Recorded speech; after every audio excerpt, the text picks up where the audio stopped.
Praise the Lord, जय मसीह की। कैसे आशा करती हूँ ठीक है और आप लोग प्रभु में बड़े होंगे। देखिए आज आपके लिए जो वचन लेके आई हूँ, परमेश्वर ने मुझे बताया कि बहुत सारे लोगों की ताड़ना शुरू हो गई है और हो भी रही है। तो बहुत सारे लोग कमज़ोर पड़ रहे हैं, उनके घुटने ढीले पड़ रहे हैं, निर्बल हो रहे हैं, बहुत सारी प्रॉब्लम्स में आप लोग आ रहे हैं। ठीक है, तो आप लोगों के लिए जो सच में बहुत रो रहे हैं, बहुत सारे लोग गुप्त में रो रहे हैं, इस समय परेशान है, तकलीफ में है। आइए सबसे पहले इस मीटिंग को, परमेश्वर के इस प्रचार को प्रभु के लहू में और प्रभु के हाथ पे छुपाती है। ठीक है, आइए पवित्र आत्मा हमारी सहायता करिए, सुनने वालों के कानों को खोल दीजिए। आत्मिक बात है, आत्मिक लोग समझ सकते हैं। प्रभु जी, मैं प्रार्थना करती हूँ ये उन सब लोगों तक पहुंचे जिनको इस प्रचार की, इस वचन की जरूरत है। आने वाली पीढ़ी, आने वाले समय के लिए जो बेटा बेटी बच्चे देख रहे हैं, प्रभु जी ओ प्रभु उन सबको आशीष दे और उनको इस वचन के द्वारा आप उनसे बात कर रहे हैं, मैं ऐसा विश्वास करती हूँ। हालेलुया। प्रभु आपकी महिमा हो। यीशु मसीह आपको आदर सम्मान देते हैं और आपकी महिमा करते हैं। यीशु के नाम से मांगते हैं, आमीन। इस समय अपना कंट्रोल ले लीजिए, आमीन। तो देखिए, मैं आपको बताना चाह रही हूँ कि आइए सबसे पहले हम लोग वचन पढ़ेंगे और वचन का पूरा अध्ययन करेंगे। ठीक है, और मैं विश्वास करती हूँ कि आप लोग परमेश्वर के नाम से कांपते तो होंगे ही, है ना। वो प्रभु है। जब मूसा कांप गए, जब परमेश्वर का जलजलाहट को देखा तो मूसा कांप गया, मूसा डर गया। वचन में लिखा है, व्यवस्था विवरण 9:19 में लिखा हुआ है, मूसा मैं तो यहोवा के उस कोप और जलजलाहट से डर रहा था। ये मूसा बोल रहे हैं। ये व्यवस्था विवरण 9 उसका 19 में लिखा है, जब इजरायलियों ने परमेश्वर की आज्ञा का उल्लंघन किया था तब ये सारा मामला हुआ था। ये सारा इसी संसार में हो रहा था। इस बाइबल में जितनी भी बातें हैं सच। चलिए आइए वचन को आगे शुरू करते हैं। लिखा है, मैं इब्रानियों की पुस्तक 12 अध्याय उसकी 1 आयत से लेके मैं उसका पूरा कवर करूंगी। ठीक है, लिखा है, इस कारण अगर अभी आपके पास टाइम नहीं है तो बाद में देख लेना, बाद में पढ़ लेना। ठीक है, लेकिन इसको जरूर परमेश्वर को आदर महिमा सम्मान देना। ठीक है, इस कारण जबकि गवाहों का ऐसा बड़ा बादल हमको घेरे हुए है, तो आओ हर एक रोकने वाली वस्तु और उलझाने वाले पाप को दूर करके वह दौड़ जिसमें हमें दौड़ना है, धीरज से दौड़े। अब ये किस दौड़ की बात हो रही है? ये दौड़ हमें स्वर्ग राज्य के लिए दौड़ना है। ठीक है ना, इस संसार के लिए नहीं कि आप गलत सलत काम करके पैसे कमाओ और अपना संसारिक जो एक दिन ये शरीर खत्म हो जाएगा उसको भरने के लिए आप गलत कामों को करें, गलत चीजों को करके आप इस पेट को भरे जो कि एक दिन खत्म हो जाएगा। लेकिन यहाँ ये दौड़ के लिए नहीं हो रही है, ये स्वर्ग दौड़ के लिए हो रही है। ठीक है, लिखा है, धीरज से दौड़ो, आराम से दौड़ो, प्रभु के वचन के साथ दौड़ना है। ठीक है, परमेश्वर के वचन को पढ़ते रहना है, उनका अध्ययन करना है, उनके वचनों पे ध्यान लगाए रहना है। आत्मिक जीवन जीना है, ना कि संसारिक जीवन। ठीक है, संसारिक जीवन खत्म हो जाएगा। इसमें बहुत सारी बातों को दिया है, तो आप लोग ध्यान से सुनिए और अगर बाइबल है तो बाइबल खोल के पढ़िए भी। ठीक है, लिखा है, धीरज से दौड़े और विश्वास के कर्ता और सिद्ध करने वाले यीशु की ओर ताकते रहे। लेकिन अभी मैं यहाँ पे बताना चाह रही हूँ, आज बहुत सारे क्रिश्चियंस बन गए हैं। बहुत सारे लोग अगर वो यीशु मसीह के पीछे आए हैं तो वो किसी पासवान को देख के अपने आप को गंदा नहीं करेंगे। ठीक है, कल मेरे सामने एक वीडियो आई, वो एक लेडीज बोल रही, प्रॉफिट बजिंदर सिंह की कुछ बात हो रही थी, तो एक लेडीज बोली मैं चप्पल से मारूंगी, और इतने गंदे शब्द, वो भी कि क्रिश्चियनिटी में इतने गंदे शब्द। छी, मुझे घृणा आती है ऐसी चीजों से। तो प्रभु को कितना आता होगा। मैं तो एक इंसान हूं, मैं तो मनुष्य हूं, मर के चली जाऊंगी प्रभु के पास, है ना।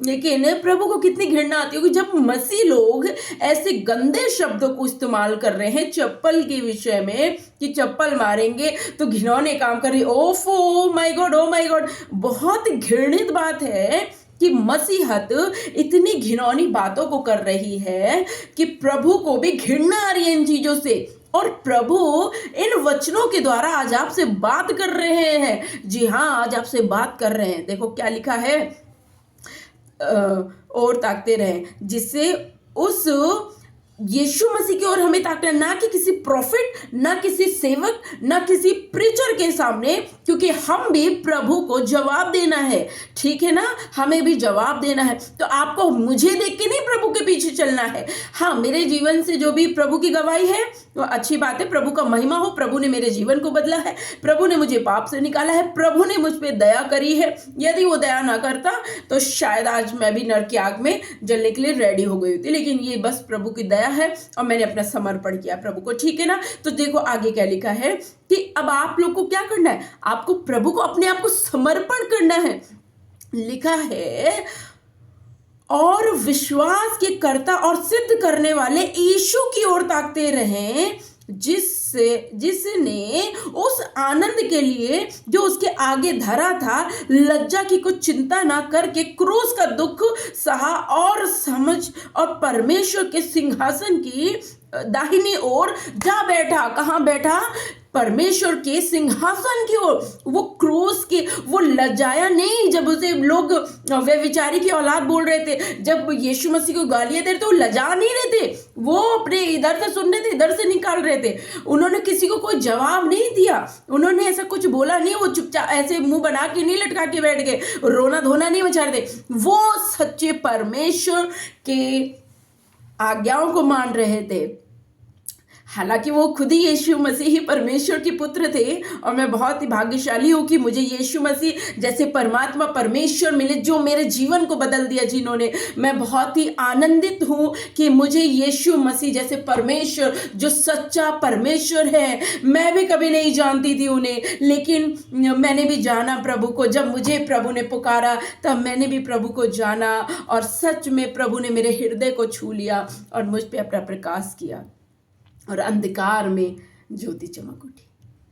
अंधकार भरा जीवन जी रहे थे, ज्योति चमक गई। तो देखो यहाँ पे क्या लिखा है, जब प्रभु ने क्रूस का दुख सहा और परमेश्वर के सिंहासन की दाहिनी ओर जा बैठा, इसलिए उस पर ध्यान करो। जब यीशु मसीह, ये सब यीशु मसीह ने इसलिए दिखाया आपको कि आप लोग इस संसार में, आपको क्रूस के कारण, प्रभु के नाम के कारण आपको निंदा होगी, आपको दुख दिया जाएगा, आपको टॉन्ट कसा जाएगा, आपकी हंसी उड़ाई जाएगी, आपको हंसी ठट्टों में लिया जाएगा।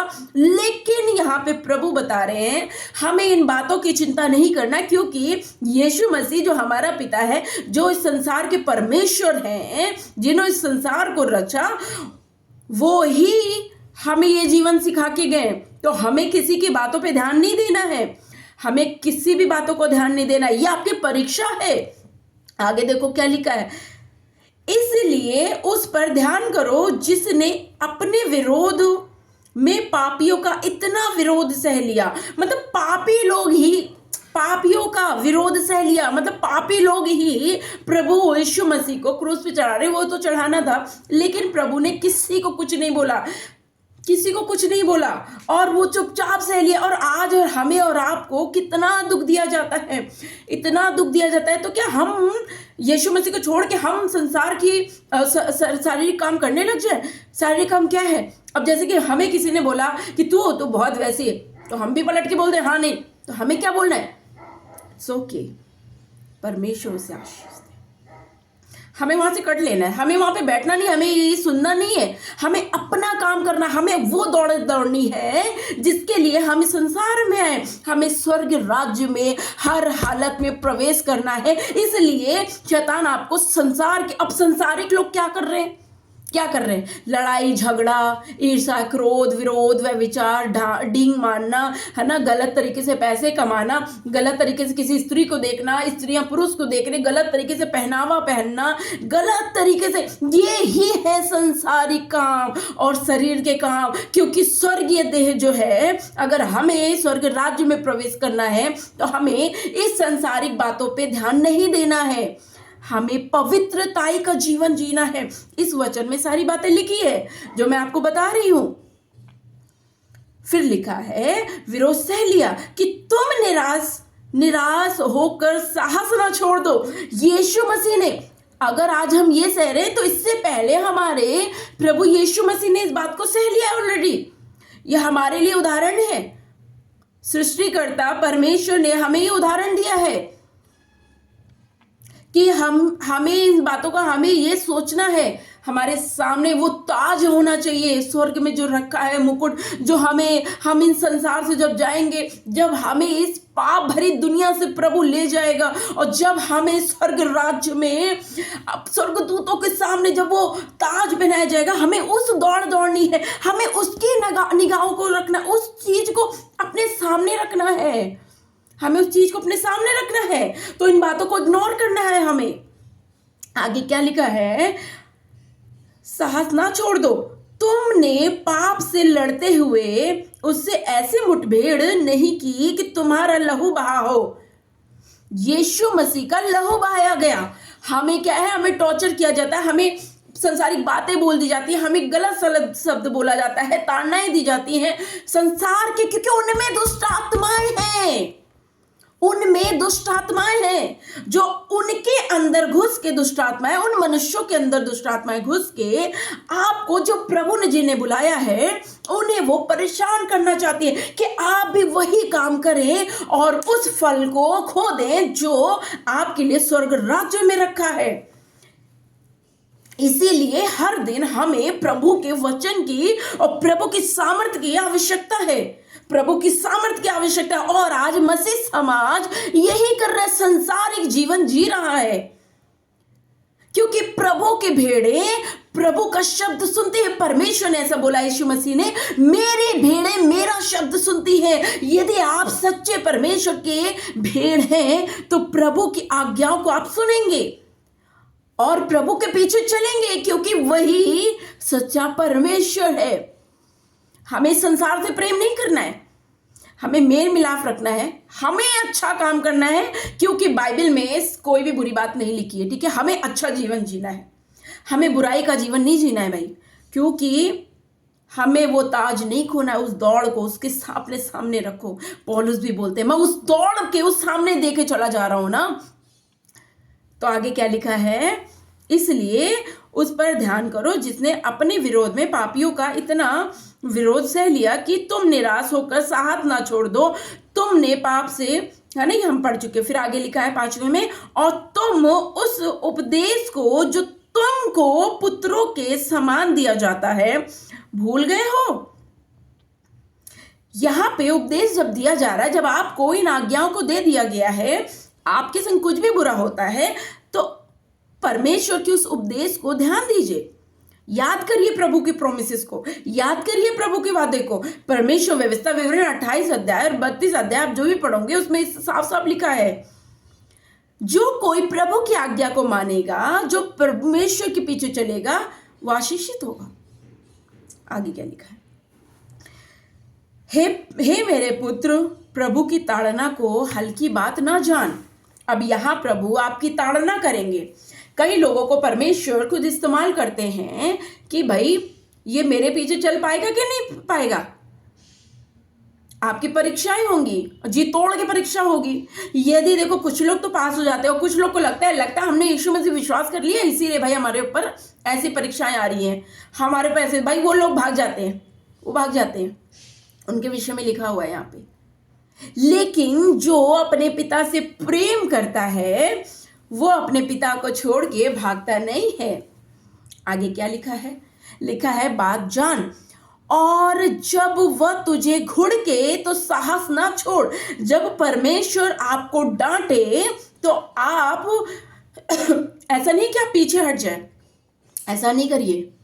वचन में लिखा है आप साहस मत छोड़िए। आज आपकी परीक्षा हो रही है, ये वचन आपके लिए है, ध्यान से सुनिएगा। साहस ना छोड़, क्योंकि प्रभु जिससे प्रेम करता है उसकी ताड़ना भी करता है, और जिससे पुत्र बना लेता है उसको कोड़े भी लगाता है। अगर प्रभु ने आपको अपना पुत्र बना लिया है तो भाई डांट तो आपको पड़ेगी, गलत करोगे ताड़ना मिलेगी। आगे क्या लिखा है, और जिसे पुत्र बना लेता है उसको ताड़ना, उसको कोड़े भी लगाता है। तुम दुख को ताड़ना समझकर सह लो।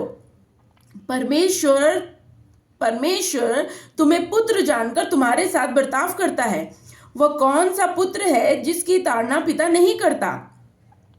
यदि वह ताड़ना जिसके भागी सब होते हैं तुम्हारी नहीं हुई तो तुम पुत्र नहीं पर व्यभिचार की संतान ठहरे।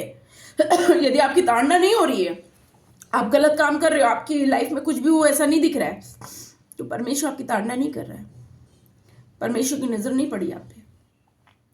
लेकिन परमेश्वर सभी मनुष्य जाति को चाहते हैं कि जीवन का जल पिए आके।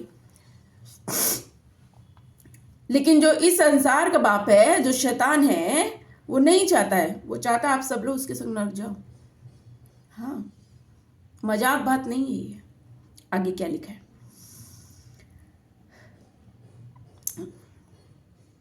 संतान ठहरे। फिर जब कि हमारे शारीरिक पिता भी हमारी ताड़ना किया करते थे और हमने उनका आदर किया। अब हमारे माता पिता थे, अभी प्रभु के पास सो गए, लेकिन वो भी ताड़ना करते थे। आज आपके जब संसारिक माता पिता, हमारे यहाँ पे बताया जा रहा है कि हमें डांटते फटकारते हैं, हम गलत करते हैं तो हमें डांटते फटकारते हैं, आपको डांटते फटकारते हैं। तो जो स्वर्गीय पिता है हमारा, तो आपको क्यों ना डांटेगा? वो नहीं चाहता है कि आप नाश हो। आगे क्या लिखा है? तो पिता और भी अधीन ना रहे जिससे हम जीवित रहें। वे तो अपनी अपनी समझ के अनुसार थोड़े दिनों के लिए ताड़ना करते थे, पर वह तो हमारे लाभ के लिए करता है कि हम भी उसकी पवित्रता के भागी हो जाएं। प्रभु आपको चेतावनी को इसलिए देते हैं, प्रभु आपको यहाँ इसलिए बता रहे हैं, प्रभु आपको इसलिए ताड़ना दे रहे हैं ताकि आप उसकी पवित्रता में भागी हो, ताकि आप जहाँ पे स्वर्ग राज्य में प्रभु विराजमान है वहाँ पे आप भी जाएं और आप उनकी उपस्थिति में आमने सामना देख सके, क्योंकि अपवित्र वस्तु नहीं देख सकती। इसमें लिखा है, ये बाइबल के शब्द है, ये प्रभु के शब्द है। आगे क्या लिखा है? ताड़ना करते थे पर बर्ताव में हर प्रकार की ताड़ना आनंद की नहीं, हाँ, पवित्रता के भागी हो जाए। वर्तमान में हर प्रकार की ताड़ना आनंद की नहीं पर शोक ही की बात दिखाई पड़ती है, तो भी जो उसको सहते सहते पक्के हो गए हैं, बाद में उन्हें चैन के साथ धर्म का प्रतिफल मिलता है। धर्म का प्रतिफल मिलता है। जो इस संसार में ताड़ना सहते सहते, हो सकता है आज आपकी इतनी परीक्षा हो रही हो, आपके पास पैसा ना हो, आपके पास दुख हो, तकलीफ हो, लेकिन अगर आपने ये ठान लिया है कि चाहे कुछ भी हो जाए, शैतान मैं अपने प्रभु यीशु से, अपने सच्चे पिता से दूर नहीं होऊंगा। अगर ये बात आपने कहना सीख लिया दुष्ट से, जब आप इस संसार को छोड़ेंगे, यकीन मानिए आपका वो प्रतिफल स्वर्ग में रखा है। वो प्रतिफल आपका स्वर्ग में रखा है। यहां पे आपको दुख है, वहां पे दुख नहीं है, आपको शांति है और नए यरूशलेम में आप प्रवेश कर पाएंगे। क्या लिखा है? इसलिए ढीले हाथों और निर्बल घुटनों को सीधे करो और अपने पांवों के लिए सीधे मार्ग बनाओ कि लंगड़ा भटक न जाए पर भला चंगा हो जाए। सबसे मेल मिलाप रखो और उस पवित्रता के खोजी हो जिसके बिना कोई प्रभु को कदापि ना देखेगा। अब यहाँ पे हमें गौर करना है, यहाँ लिखा है उसके खोजी हो, उस पवित्रता के खोजी हो जिसके बिना कोई प्रभु को कदापि ना देखेगा। ध्यान से देखते रहो, ऐसा ना हो कि कोई परमेश्वर के अनुग्रह से वंचित रह जाए। प्रभु का अनुग्रह आपके ऊपर होना चाहिए। ऐसा ना हो कि आप पाप करते करते और मर जाए और आपके ऊपर से वो अनुग्रह ना हो, क्योंकि हमारे पास इस संसार में रहते ही रहते आपके पास समय है, मरने के बाद समय नहीं है मेरे प्रियो। इस बात को याद रखिए, इस बात को अपने दिमाग में आप बैठा लीजिए। स्वर्ग राज्य में प्रवेश करने के लिए हमें पवित्र जीवन जीना होगा।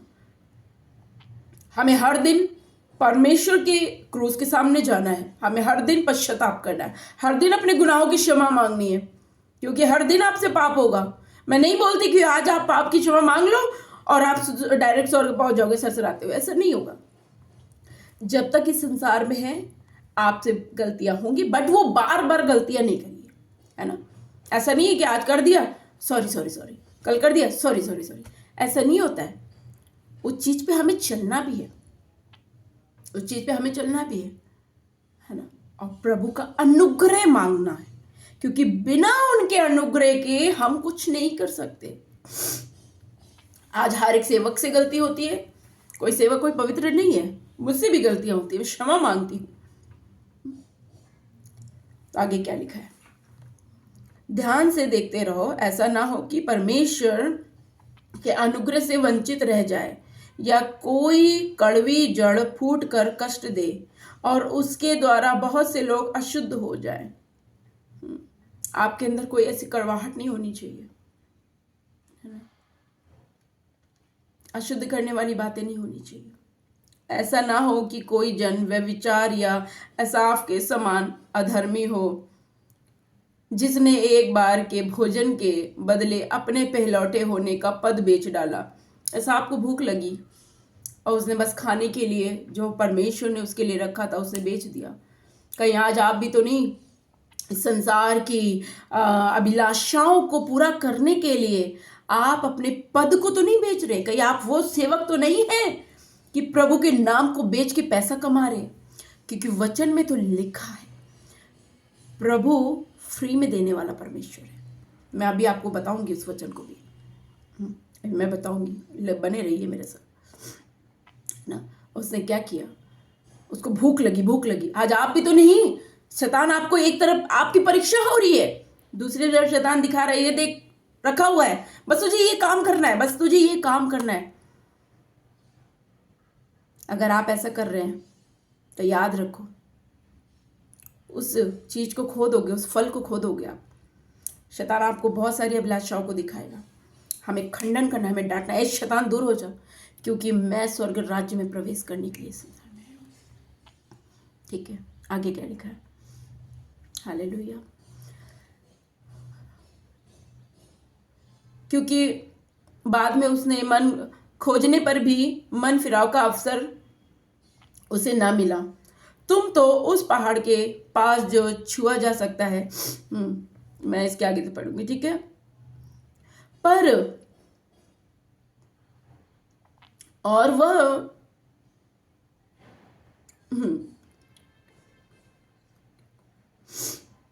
तुम तो उस पहाड़ के पास जो छुआ जा सकता था और आग से प्रज्वलित था और काली घटा और अंधेरा और आंधी के पास और तुरही की ध्वनि और बोलने वाले के ऐसे शब्द के पास नहीं आए, जिसके सुनने वालों ने विनती की कि अब हमसे और बातें ना की जाए, और बातें ना की जाए, क्योंकि वो इजरायली डर गए थे। ठीक है, वो प्रभु मूसा से बोले तू ही जा परमेश्वर के सामने, क्योंकि वो डर गए थे उन सारी जो घटनाएं घट रही थी, जो परमेश्वर की उपस्थिति थी, वो डर गए थे। आगे क्या लिखा है, क्योंकि वे उस आज्ञा को ना सह सके, यदि कोई पशु भी पहाड़ को छुए तो उस पर पथराव किया जाए। और वह दर्शन ऐसा डरावना था कि मूसा ने कहा मैं बहुत डरता और कांपता हूँ। अच्छा, ये व्यवस्था विवरण में लिखा हुआ है, ये वचन 9:19। परमेश्वर का जो कोप था बहुत ही जलजलाहट से डर गया था, है ना, क्योंकि वह तुमसे अप्रसन्न होकर तुम्हारा सत्यानाश करने को था। परमेश्वर का ऐसा प्रकोप था, उस समय ऐसी जलजलाहट थी कि मूसा डर गया था। तो लिखा है, पर तुम सिय्योन के पहाड़ के पास और जीवते परमेश्वर के नगर, अब यहाँ पे इस बात को ध्यान दीजिएगा, पर तुम सिय्योन के पहाड़ के पास और जीवते परमेश्वर के नगर, स्वर्गीय यरूशलेम के पास और लाखों स्वर्गदूतों और उन पहलौठों की साधारण सभा और कलीसिया जिनके नाम स्वर्ग में लिखे हुए हैं और सब के न्यायी परमेश्वर के पास और सिद्ध किए हुए धर्मियों की आत्माओं और नई वाचा के मध्य यीशु और छिड़काव के उस लहू के पास आए हो जो हाबिल के लहू से उत्तम बातें कहता है। सावधान रहो और उस कहने वाले से मुंह ना फेरो, क्योंकि वे लोग जब पृथ्वी पर के चेतावनी देने वाले से मुंह मोड़ कर ना बच सके, तो हम स्वर्ग पर से चेतावनी देने वाले से मुंह मोड़कर कैसे बच सकेंगे। उस समय तो उसके शब्द ने पृथ्वी को हिला दिया, पर अब उसने ये प्रतिज्ञा की है, एक बार फिर मैं केवल पृथ्वी को वरन आकाश को भी हिला दूंगा। और यह वाक्य एक बार फिर इस बात को प्रकट करता है कि जो वस्तुएं हिलाई जाती वे सृजी हुई वस्तुएं होने के कारण टल जाएगी, ताकि जो वस्तुएं हिलाई नहीं जाती वे अटल बनी रहे। इस कारण हम इस राज्य को पाकर जो हिलने को नहीं कृता है और भक्ति और भय सहित परमेश्वर की ऐसी आराधना करें जिससे वह प्रसन्न होता है, क्योंकि हमारा परमेश्वर भस्म करने वाली आग है। अब प्रभु यहां बोल रहे हैं, प्रभु के प्रकोप को कौन देख सकेगा, कौन सह सकेगा। प्रभु अप्रसन्न था उस समय इजरायलियों से, लेकिन मूसा ने जब प्रार्थना करा, मूसा ने प्रार्थना किया तो प्रभु ने नहीं किया ऐसा। आज आप मसीह समाज के लिए कोई प्रार्थना कर रहा है, आपके लिए विनती प्रार्थना करती, क्योंकि जो घृणित काम मसीहत में हो रहा है उससे तो आप लोग को पश्चाताप करने की जरूरत है। पश्चाताप करने की जरूरत है, क्योंकि अगर आप यीशु मसीह के पीछे आए हैं तो आपको यीशु मसीह के शब्द सुनने हैं, ना कि किसी मनुष्य के। यीशु मसीह की महिमा करनी है, ना कि किसी मनुष्य की, है ना।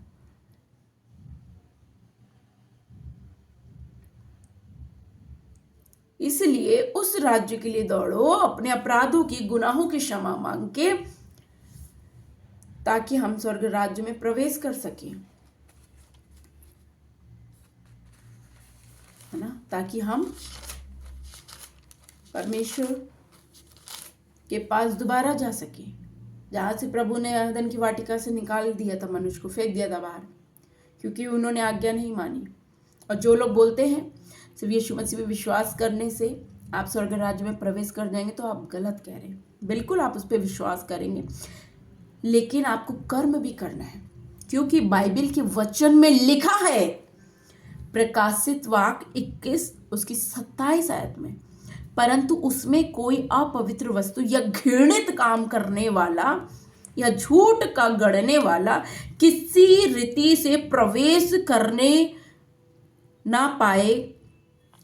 ना करेगा, पर केवल वे लोग जिनके नाम मेमने के जीवन की पुस्तक में लिखे हैं। लेकिन आज बहुत सारे जो झूठे अगुए हैं, जिनसे परमेश्वर क्रोधित है, जो झूठे प्रचार को कर रहे हैं, जो प्रभु के लोगों को भरमा रहे हैं, उन सब पे प्रभु का प्रकोप आएगा, क्योंकि उन्होंने प्रभु के नाम को खराब किया है। सुनने में आता है, कोई बोलता है पैर छू लो, कोई कुछ कर लो, कोई कुछ कर लो। मैं बोल रही हूं, जो अपवित्र काम करेगा वो स्वर्ग राज्य में प्रवेश नहीं कर पाएगा। आपको हर दिन प्रभु के सामने पश्चाताप करना है, और उस चीज को आपको प्रभु का अनुग्रह मानना है।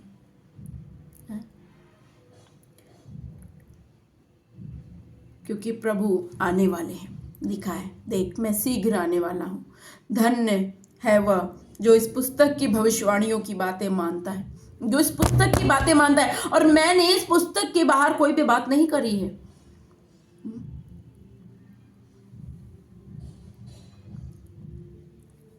क्योंकि आज कलीसियाएं तैयार नहीं है। अगर आज प्रभु आ जाते आप नहीं जा पाएंगे। पश्चाताप करिए, अपने अपने गुनाहों की क्षमा मांगिए, क्योंकि प्रभु दंड देगा।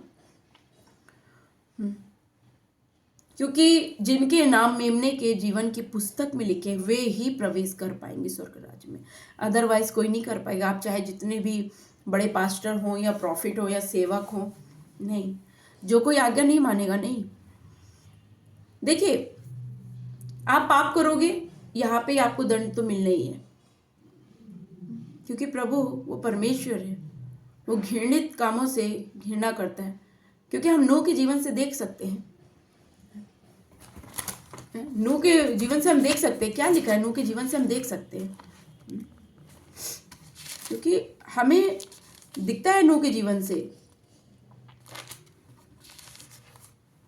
जल प्रलय का है ना, जब जल प्रलय, तब यहोवा ने नूह से कहा, तू अपने सारे घराने समेत जहाज में जा, क्योंकि मैंने इस समय के लोगों में से केवल तुझी को अपनी दृष्टि में धर्मी पाया है। कोई प्रभु पे विश्वास करने वाला था ही नहीं। नूह से मैं आज आपको बता रही हूँ, आप पश्चाताप कर लीजिए, क्योंकि एक दिन ये सब कुछ खत्म हो जाएगा। और स्वर्ग राज्य में प्रवेश करने है तो उसके लिए आपको अपने वस्त्र धोने होंगे, वस्त्र धोने होंगे। प्रभु से पश्चाताप करिए, प्रभु क्षमा करने वाला प्रभु है। आपके जितने भी भयानक पाप है, क्षमा मांगो, प्रभु क्षमा करेगा, प्रभु दयालु है। ठीक है, चलिए आपके लिए प्रार्थना करते हैं। खुदावंद यीशु मसीह, जिन जिन ने आपकी आज्ञाओं को माना है प्रभु जी, उन सबको प्रभु जी जो इस समय क्षमा मांग रहे हैं, जो अपने गुनाहों से मन फेर रहे हैं, प्रभु जी उनको क्षमा करिए, उनको क्षमा करिए स्वामी जी। जो आज अपने पापों को, अपराधों को प्रभु आपके सामने मांग रहा है, आप उन्हें क्षमा कर दीजिए और उन्हें हियात दे, उन्हें शांति दे, उन्हें सामर्थ दे कि प्रभु वो जो गंदे पानी की अगुवाई में चल रहे हैं, वो प्रभु आपके साफ सुथरे जीवन के जल के पास आ जाए, क्योंकि आप सेत में देने वाले परमेश्वर हैं, आप शांति के राजा हैं। यीशु मसीह, मैं विनती और प्रार्थना करती हूँ कि उनको शांति दे और आज ही इनके गुनाहों को क्षमा करके इन्हें धो के शुद्ध और पवित्र कर प्रभु जी। पिता परमेश्वर, धन्यवाद प्रभु। प्रभु आप महान पवित्र महान परमेश्वर है, दयालु परमेश्वर है। आमीन। क्योंकि है ना, याद रखना है, और जितने भी जवान लोग गलत कामों को कर रहे हैं, है ना, उन सबको छोड़ के प्रभु के पीछे हो लीजिए। प्रभु आपको क्षमा कर देगा। प्रभु आपको नया जीवन देना चाह रहा है। आपको कुछ नहीं देना होगा, आपको कुछ नहीं देना है ना, आपको कुछ नहीं देना है। आपको सिर्फ एक काम करना है, परमेश्वर से पश्चाताप करके अपना जीवन जीना है ना, परमेश्वर की महिमा करनी है। देखो क्या लिखा है, एक वचन आप लोग के लिए पढ़ना चाहती हूँ। लिखा है, आओ सब प्यासे लोगों पानी के पास आओ, और जिनके पास रुपया ना हो तुम भी आकर मोल लो और खाओ। दाख मधु और दूध बिन रुपए, बिना दाम लिए दाम ही आकर ले लो। जो भोजन वस्तु नहीं है उसके लिए तुम क्यों रुपया लगाते हो, और जिससे पेट नहीं भरता उसके लिए क्यों परिश्रम करते हो। मेरी ओर मन लगाओ, सुनो, तब उत्तम वस्तुएं खाने पाओगे और चिकनी चिकनी वस्तुएं खाकर संतुष्ट हो जाओगे। कान लगाओ और मेरे पास आओ, सुनो, तब तुम जीवित रहोगे। यदि आज आप प्रभु के पास आ रहे, यदि आज आपने प्रभु को अपना जीवन दे दिया, हो सकता है आज आप नए हो सकता है ये प्रचार आपके पास आपके सामने फर्स्ट टाइम हो, आप बहुत पाप से घिरे हो, आप बहुत ज़्यादा अपने अपराधों को कर दिए हो, तो मेरे भाई मेरी बहन, आपको प्रभु क्षमा करने के लिए तैयार है। आपको कोई पैसा नहीं देना है। जीवन का जल पियो, चिकनी वस्तुएं, चिकना वचन खाओ, प्रभु का वचन खाओ। दूध सामर्थ दिखाता है, प्रभु आपको सामर्थ देगा। और इन सब चीज़ों के लिए आपको कोई पैसे नहीं देना है, क्योंकि ऑलरेडी ये यीशु मसीह कर चुके हैं। बस आपको प्रभु की आज्ञाओं को मानना है, प्रभु की उपस्थिति में बैठना है और प्रभु के संग अपना मेल मिलाप करना है, जिससे आप प्रभु के बेटे बेटी बन जाएं और आप पे वो मोहर लगे, स्वर्गीय मोहर लगे, जिससे परमेश्वर आपको पहचाने कि आप प्रभु के हैं, है ना। परीक्षाएं होंगी, ठीक है, परीक्षाएं से मत भागो, प्रभु के पीछे चलो। प्रभु आपको आशीष दे। जय मसीह। God bless you.